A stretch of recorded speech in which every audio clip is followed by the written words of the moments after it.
74 ಇವು ಒಂದಕ್ಕೂ ಸಪ್ರೇಟಾಗಿ ನಮಗೆ ಏನಾಗ್ಯದ, ಯಾರು ಸತ್ತವ್ರು, ಯಾರು ಎಲ್ಲಿಂದ ಬಂದರು, ಏನೂ ಇಲ್ಲಲ್ಲ.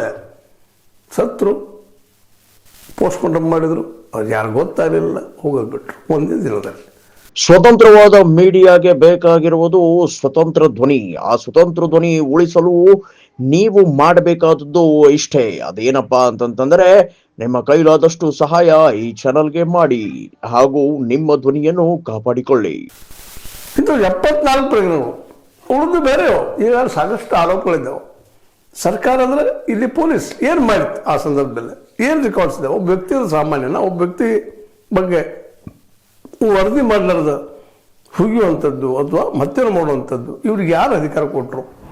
ಬಾಲಣ್ಣವರಂತೆ ಬಹಳ ಪ್ರಚಂಡವಾಗಿ ವಾದ ಮಾಡಿದರು. ನಿಜವಾಗಿಯೂ ಬಾಲಣ್ಣವ್ರಿಗೆ ನಾವು ಎಷ್ಟು ಥ್ಯಾಂಕ್ಸ್ ಹೇಳಿದ್ರು ಕಡಿಮೆ. ಜೊತೆಗೆ ಮಗಳ ಸಾವಿಗೆ ಏನಪ್ಪ ನ್ಯಾಯ ಒದಗಿಸ್ಕೋಬೇಕು ಅನ್ನುವಂಥ ದಿಶೆಯಲ್ಲಿ ಕುಸುಮಾವತಿ ಅವರು ಸಹಿತ ಹೋರಾಟ ಮಾಡ್ತಾರೆ ಬಂದಿದ್ದಾರೆ. ಅವ್ರಿಗೆ ಇವತ್ತು ಒಬ್ಬ ಒಳ್ಳೆಯ ವಕೀಲರು, ಪ್ರಾಮಾಣಿಕ ವಕೀಲರು ಸಿಕ್ಕಿದ್ದಾರೆ. ಬಿದ್ದವರ ಪರವಾಗಿ ಹೋರಾಟ ಮಾಡುವಂಥ ಒಂದು ಧ್ವನಿ ಇವತ್ತು ಬಾಲಣ್ಣವರಾಗಿದ್ದಾರೆ.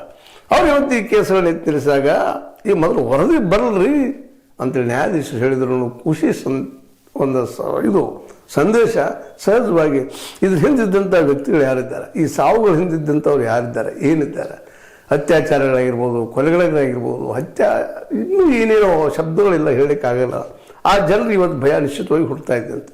ಯಾಕಂದ್ರೆ ಏನು ವರದಿ ಕೊಡ್ತಾ ಇದ್ದಾರೆ